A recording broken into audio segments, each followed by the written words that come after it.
A red rose. My grandfather was a cheerful man who loved nothing more than being with his family. When I was little, he would drive over bringing along rasgullas and peras for my sister and me. After eating the goodies, the three of us would walk to the nearby bookstore where my sister would buy the latest Nancy Drew adventure. I loved reading Archie comics, but was forced to pick up short illustrated volumes of Ramayana as per Grandpa's wishes. I have come to love and treasure these books since. Grandpa taught me the value of hard work and the importance of trying one's best. Those who try never fail, he used to say. He was always positive about life and he never uttered a harsh word. In fact, he was quite the opposite of my grandmother, who was always unhappy and made people around her feel the same way too. 10 years ago, Grandpa started to lose his memory. At first, we ignored it as a common age related phenomenon, but soon the problem grew worse. He would go out on some work and forget the way home. He would ask the same question over and over. He would even ask about his father, who had been dead for years. Where is he? He was here a few minutes ago. Still, we fail to recognize the gravity of it all. Like most families, we were caught up in our own lives.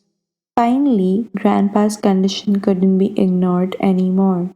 We took him to a doctor who diagnosed that he was suffering from Alzheimer's disease. We were all stunned. Nobody in our family had a history of such an illness. Moreover, this was one ailment for which medical science had not found a cure. I was in disbelief. Here was a man who was physically fit, who did his daily yoga asanas, ate healthy food, went for daily walks, and visited a doctor regularly. That such a thing could befall him seemed like a bad dream. My semi literate grandmother laid down the issue. He's just stressed. All he needs is a little rest, she said repeatedly. I felt bad for my mother, who already had her hands full. She had a husband who demanded her constant attention and a daughter who went everywhere but to school. Then there was me who was flunking math. I vowed to help and go more often to Grandpa's house, as I still enjoyed his company. Sure, it meant listening to the same things over and over again, but it was fun in a way. He would speak about his college days in Lahore, his friends there, the house he grew up in, and his neighbors, among whom he proudly included the Bollywood star Devanand. My grandmother, however, refused to adjust. She fought with Grandpa and criticized him in the presence of others. There were numerous instances when Grandpa and I would be sitting together and she would walk in and say to me, "Why don't you take him to a resort? Fresh air will cure his problem. All he does is sit here all day like a zombie." Naturally, Grandpa got upset sometimes. He would walk away silently into his bedroom while I protested and tried to reason with Granny. I requested her to deal with the problem placidly. After all, things could have been a lot worse. It could have been cancer or some kind of paralysis. We needed to remember the silver lining and thank the Lord. A few weeks later, my mother received a telephone call. Something terribly had happened. She said, "We rushed over to my grandparents' house in South Mumbai and found my grandmother sitting on the sofa and sobbing, holding her injured foot. Grandpa had attacked her," she said. "Bouts of violence are common amongst Alzheimer's patients, and this was our first experience with it. Something drastic had to be done, so we approached various old age homes, but were turned down because they did not admit people with unsound mental health. Sadly, there was no institution in Mumbai that would care for a patient with this kind of illness. After a lot of deliberation, my parents decided that Grandpa and Granny would have to move closer to us. We had rented out the first floor of our house, but now it was time for them to move into it. This would save us the trouble of traveling to South Mumbai from the suburbs every day, and monitoring and caring for them would become easier too. But Granny didn't want to move.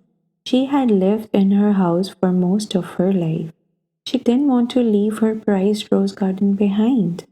To be fair, the garden really was spectacular.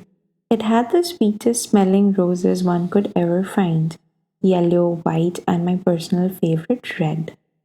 Ever since I was a young boy, I had wanted to pluck a few and take them home. But alas, every time I tried to, I was caught and given earful. So we assured Granny that the garden would be tended to. But then she brought up a new issue, the all important kitty party, a gathering of women her age that she absolutely had to go to once a week. I volunteered to take care of Grandpa in her absence. On those days, finally, after a dozen more excuses, all of which were shot down, she agreed. Within a few days, they had moved in with us. Nobody slept that first night after they arrived. Everyone stayed alert and kept their phones close. When mother went downstairs with the morning tea the next day, she was greeted by a tired looking granny and a very chirpy grandpa. Good heavens, you look terrible, my mother said to Granny. That's because I haven't slept a wink, came Granny's response. She had that look, the look a bull mastiff has when someone has taken its bone away. Your father kept me up all night. He was in the kitchen looking for food and dropped the utensils in the process. When I ran to see what had happened and protested, he threatened to slap me. Oh my God, said mother, her eyes and mouth wide open. Then he walked away and probably slept. Later, I woke up again and I felt something sitting on top of me, Granny continued. Was it the cat? No, it was your father. He mistook me for a cushion. Mother suddenly noticed yellow stained clothes in the corner. What are those? She asked. He has peed in his pajamas and soaked them. Mother buried his face in her palms and then threw her hands up in the air helplessly.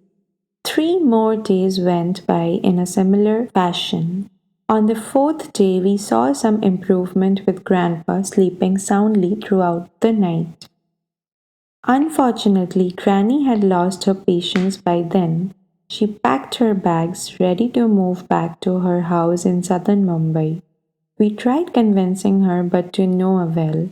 She left anyway. As the days went by, my involvement with Grandpa grew. I gave up cricket with friends in the evenings to take him out. We would hold hands and stroll around the building. It was sad that he was turning into a kid again, but we were both on the same page now. At the end of the walk, we routinely bit into our customary kulfis and smiled at each other. Months later, there was another ill fated incident. Granny was traveling to Kandala to visit her sister, and my parents were out of town too. Since I had to look after Grandpa and his home, I decided to bring my stereo system and play him the only 2 Hemant Kumar songs that he remembered. When I entered the room, I found Grandpa in an animated conversation with the office boy who also helped out at home.